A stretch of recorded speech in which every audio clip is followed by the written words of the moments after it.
Bonsoir, nous sommes le 11 mars 2015. Bienvenue pour ce nouveau journal de la rédaction. Voici les titres qui seront développés ce soir. La Fédération française du bâtiment dans les Yvelines s'invite dans la campagne des élections départementales. 5 candidats de 5 formations politiques présents pour échanger à Versailles ce matin avec les professionnels de ce secteur. La Maison du langage de la Verrière qui poursuit son action. Elle permet d'informer, de sensibiliser et d'accompagner les parents. Et puis dans le cadre de la Semaine Femmes du Monde à Manille-les-Hameaux, une journée sportive intitulée « Le sport donne des ailes » vient de se tenir. Nous avons pris part au bootcamp.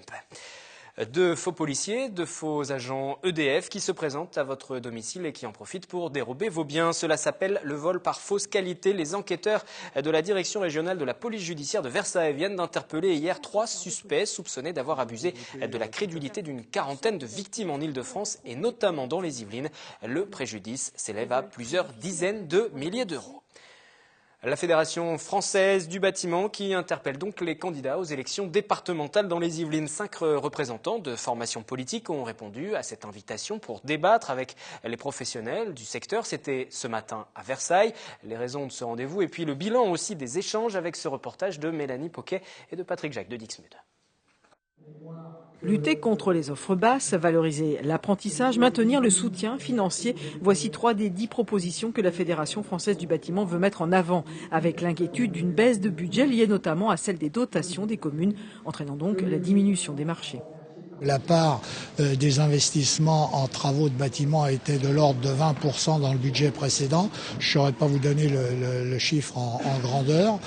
Donc c'est tout de même quelque chose d'important. Et encore une fois, nombre d'entreprises yvelinoises travaillent pour le Conseil général.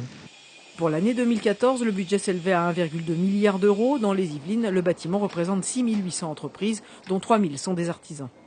Moi, je travaille beaucoup sur les églises et bâtiments anciens pour les municipalités, donc. Et maintenant, nous sommes obligés de trouver des marchés.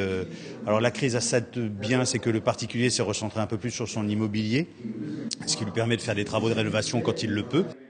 Selon la Fédération, près de 100 000 emplois ont été perdus depuis 2008. En phase 2, 4 candidats aux élections départementales pour répondre aux inquiétudes des professionnels. Il y a aussi des équipements publics qui sont dans les compétences du conseil départemental. Et donc là, il y a aussi à la fois à construire, à rénover, à rendre accessible, etc. Et donc, c'est avec les entrepreneurs du bâtiment qu'il faut travailler. Moi-même, je vois année après année que notre niveau d'investissement, que nous faisons tout pour maintenir, est quand même sensiblement moins grande qu'elle ne l'a été. Donc à partir de là, je suis assez bien placé pour comprendre que tous les marchés que nous ne passons pas, c'est autant de travail que nous ne donnons pas aux entreprises. Nous avons au Front National beaucoup d'entrepreneurs. Nous avons toujours défendu au Front National la petite entreprise. La défense des PME, des PMI, c'est un point essentiel de notre programme. Parce que ça, c'est la vitalité d'un pays. Le Conseil général est un moteur quand il y a des subventions pour les communes. Il y a des travaux faits par les communes, avec l'argent des communes, mais aussi avec une aide du département. Donc, quelque part, ça fait des travaux importants pour les entreprises de la construction. Parole de soutien à la filière, constat de la situation, mais pas vraiment de solutions apportées. Difficile en effet de faire des propositions en la matière quand on sait que la principale compétence du Conseil général, ce n'est pas la construction, mais le social, et que les investissements en travaux des collectivités sont soumis au code des marchés publics et ne peuvent pas favoriser des entreprises d'un secteur géographique. La Fédération du bâtiment des Yvelines compte 1200 adhérents. Pour continuer à évoquer cette problématique, je reçois à présent Daniel Taravella. Bonsoir. Bonsoir. Vous êtes le président de la Fédération française du bâtiment dans les Yvelines, on l'a vu, UMP, Front National, le PS, le PCF et le CNI, le Centre national des indépendants et paysans, qui étaient également présents ce matin pour échanger avec les professionnels de votre secteur. Est-ce que vous avez le sentiment, quelques heures après ce rendez-vous, que vous avez atteint votre objectif, votre but? Vous avez obtenu des réponses claires? Des réponses claires, pas tout à fait, parce que le paradoxe, c'est que nous allons vers une élection où même les futurs élus ignorent encore aujourd'hui quelles vont être leurs compétences. Effectivement, en discussion actuellement par les parlementaires. Voilà, à plus forte raison, bien évidemment, leur budget.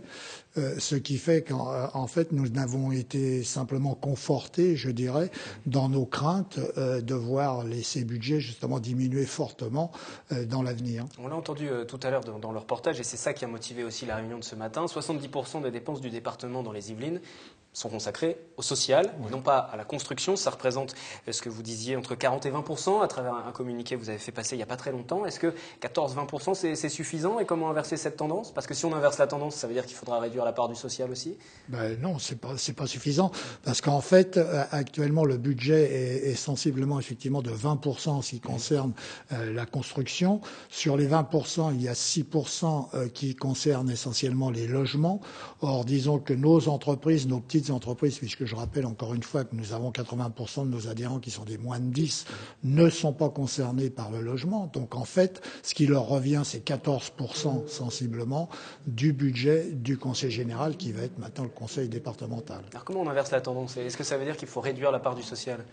En tout cas faire des économies ailleurs pour en consacrer plus au bâtiment? Bon, personnellement, bien évidemment, c'est ce que j'ai tendance à dire. Maintenant, ce n'est pas forcément l'opinion des futurs élus départementaux. Alors, justement, quel message vous leur passez? Comment vous justifiez? Vous leur dites quoi? Vous leur dites, ok, c'est très bien de faire du social, mais si vous soutenez pas le bâtiment, vous aurez encore plus de social à faire parce que ça va mettre encore plus de gens dans c'est bien évident qu'aujourd'hui, on assiste depuis pas mal de temps. Tout à l'heure, vous l'avez dit dans votre reportage, nous avons perdu 100 000 emplois depuis 2008. Donc actuellement, cela continue puisqu'on a toujours des licenciements et des dépôts de bilan et des cessations d'activité volontaires. Donc il est évident que moi, personnellement, je suis intimement convaincu que la relance éventuelle de l'économie au niveau national ne pourra passer que par la relance du bâtiment, parce que quand on dit relance du bâtiment, c'est tout ce qu'il y a autour, les fournisseurs et puis d'autres corps d'État en cascade. Donc je suis moi personnellement intimement convaincu de la chose. Maintenant, effectivement, il reste à convaincre les élus. Souvent, vous passez au moment des élections, pas seulement d'ailleurs, vous passez des cris d'alarme. Aujourd'hui, c'est toujours un cri d'alarme ou c'est un cri de colère? Non, c'est un cri, je dirais, c'est un cri d'alarme teinté de colère, si vous le voulez, pour être un peu diplomate, mais parce que je crois que ça ne sert à rien d'avoir des coups de colère. Ce qu'il faut, c'est arriver à convaincre les gens que l'on a en face de soi du bien fondé du sentiment que l'on a. Sauf que ça fait plusieurs fois qu'aussi vous essayez de les convaincre. On vous reçoit régulièrement et je vous dis au moment des élections, mais c'est vrai pas uniquement parce que vous êtes actif pour leur faire comprendre, passer le message et leur dire que la situation est plus que préoccupante. Cela étant, vous l'avez entendu là aussi dans votre reportage lorsque vous avez eu les interviews des candidats, lorsqu'on les prend individuellement, ils sont convaincus un petit peu de nos arguments. Ensuite, au moment de passer à l'acte au niveau des assemblées ou des délibérations, effectivement, on s'aperçoit que ce n'est pas tout à fait la même chose. Mais quand on discute avec eux individuellement, en général, ils nous disent, bah oui, effectivement, ce que vous dites est vrai, mais il y a toujours un mais qui est un petit caillou et qui fait que les choses ne peuvent pas se dérouler comme elles devraient. Et s'il y a encore des mais après les élections départementales, à la fin du mois de mars, vous allez une nouvelle fois aller les solliciter, reprendre votre bâton de pèlerin et aller les voir? On ira forcément de nouveau les solliciter. Ce ne sera plus moi, puisque moi je vais passer je vais faire une passation de pouvoir au mois de juin. Donc ce sera mon successeur qui reprendra son bâton de pèlerin et qui continuera. Mais je crois qu'il faut remettre chaque jour le travail et continuer. Là pour 2015, si on doit faire une petite projection sur les carnets de commandes, quelle est la situation à l'heure actuelle? Alors les carnets de commandes, aujourd'hui, nous avons non pas un surcroît, mais une augmentation des études. Mais en revanche, le gros problème, c'est qu'on revient toujours à la même chose, c'est que nous avons toujours affaire à ce que nous appelons, nous, la concurrence déloyale, c'est-à-dire qu'il y a beaucoup d'études, mais beaucoup d'études qui sont perdues pour nos entreprises parce qu'elles se trouvent face à des gens qui font du dumping social et donc qui aboutissent à des prix qui sont en dessous des prix de production d'une entreprise normalement constituée. Et nous avons cette difficulté-là. Donc vous avez aujourd'hui, je ne peux pas vous dire donner de pourcentage, mais je pense qu'il y a au moins 25 ou 30% du marché qui échappe pour aller vers ces entreprises. Je ne parle pas uniquement du personnel en détachement, mais c'est vrai aussi pour le personnel en détachement, mais également pour des entreprises étrangères qui viennent travailler en France et qui, encore une fois, traitent des marchés, même des marchés publics. Donc travail au noir aussi? Il y a aussi du travail noir, puisque ce que je dis toujours, c'est que effectivement, le travail noir, ce sont des gens qui viennent de pays de l'Est la plupart du temps, qui travaillent 10 heures par jour et 7 jours par semaine. Et j'ai l'habitude de dire avec le sourire, malheureusement, je dirais, c'est qu'à partir de 5 heures du soir ou pendant les week-ends, les inspecteurs du travail ne travaillent pas, donc ils peuvent faire leur travail noir en toute tranquillité. Donc vous êtes inquiet pour la fin de l'année, pour la continuité. Vous allez quitter votre mandat dans une situation pas forcément très agréable. Absolument, absolument. Avec des préoccupations. Mais vous reviendrez justement d'ici le mois de juin. On pourra faire un bilan comme ça de votre poste de président de la Fédération française du bâtiment dans le département. Merci Daniel Caravella d'être venu. Situation, vous l'avez entendu, qui reste préoccupante.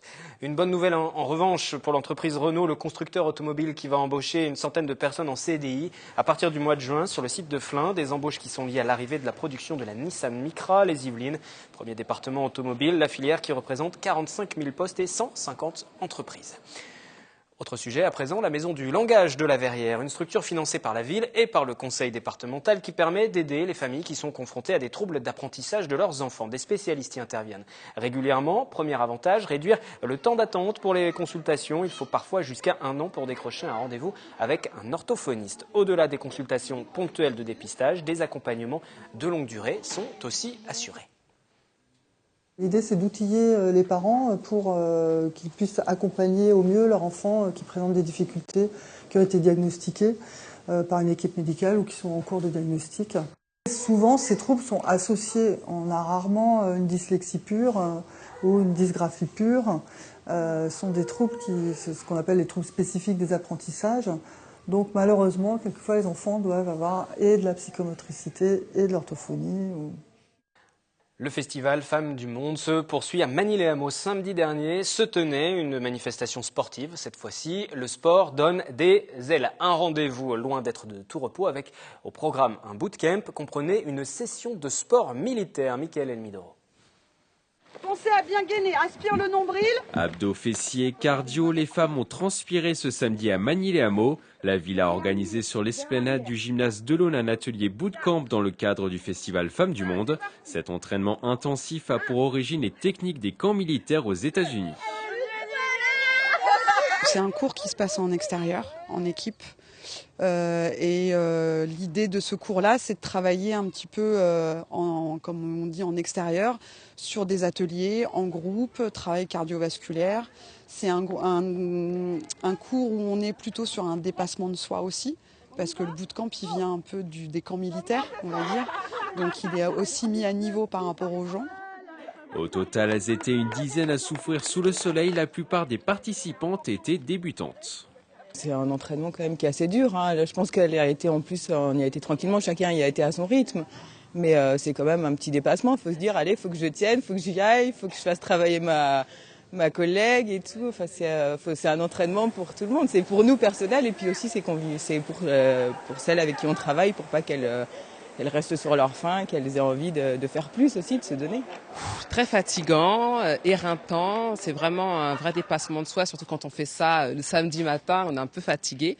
Donc les débuts étaient très très difficiles pour moi, j'étais vraiment exténuée, puis après ça a été. C'est dur là, hein ? Courbaturées à la fin de la séance, les participantes n'ont pas regretté une seule seconde d'y avoir participé.